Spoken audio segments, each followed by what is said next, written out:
গাজার ধ্বংসস্তূপের উপরে দাঁড়িয়ে একসাথে অনুষ্ঠিত হল ৫৪ জুটির বিয়ে। বছরের পর বছর ধরে চলা যুদ্ধ, মৃত্যু এবং ধ্বংসের মাঝে দাঁড়িয়ে এই বিয়ের অনুষ্ঠানটি গাজার মানুষকে এনে দিয়েছে এক ঝলক আনন্দ। সংযুক্ত আরব আমিরাত সমর্থিত আল ফারেস আল শাহাম ফাউন্ডেশনের উদ্যোগে এই বিশেষ বিবাহ অনুষ্ঠানের নাম দেওয়া হয় দ্য ড্রেস অফ জয়। মোট ৫৪টি দম্পতি এই অনুষ্ঠানে বিবাহ বন্ধনে আবদ্ধ হন। প্যালেস্টাইন মুক্তির জন্য পপুলার ফ্রন্টের নেতা মাহের মেজহার আবেগাপ্লুত হয়ে বলেন, আমাদেরও সুখী হওয়ার অধিকার আছে।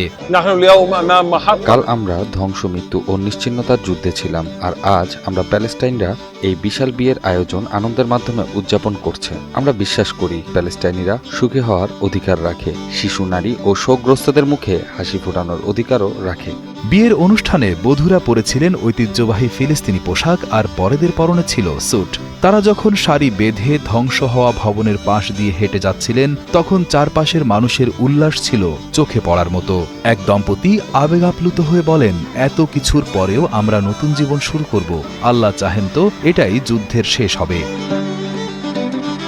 ফিলিস্তিনি সংস্কৃতিতে বিবাহ খুবই গুরুত্বপূর্ণ একটি উৎসব। সেখানে বিশাল পরিবার মিলে কয়েকদিন ধরে আনন্দ করা হয়, নাচ গান হয় এবং প্রচুর খাওয়া দাওয়া চলে। কিন্তু যুদ্ধের কারণে গত ২ বছর গাজায় এসব আনন্দ অনুষ্ঠান বন্ধ ছিল। এখনকার বিয়ের অনুষ্ঠানগুলো আগের মতো জাঁকজমকপূর্ণ না হয়ে খুব সাদামাটাভাবে হচ্ছে। তবুও মানুষের সাহস আর আনন্দের কমতি নেই।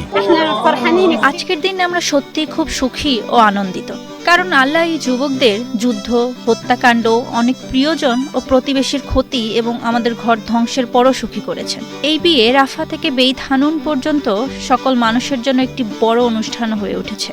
বার্নার্ড কলেজের সমাজবিজ্ঞানের অধ্যাপক রান্দা সেরহানের মতে, ফিলিস্তিনিদের জন্য বিয়ে কেবল পারিবারিক বিষয় নয়, এটি প্রতিরোধের প্রতীক। আর এই বিয়েগুলো প্রমাণ করে তারা বেঁচে থাকার জন্য দৃঢ় প্রতিজ্ঞ।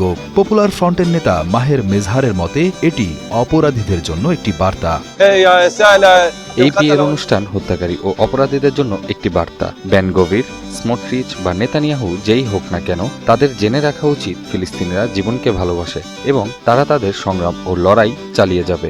আমরা এই ধ্বংসস্তূপ, ধ্বংস ও মৃত্যুর মধ্য থেকে, এই হামাদ শহর থেকে আরও একটি নতুন বার্তা দিচ্ছি। আমরা এই বিধ্বস্ত শহরকে আবার গড়ে তুলব।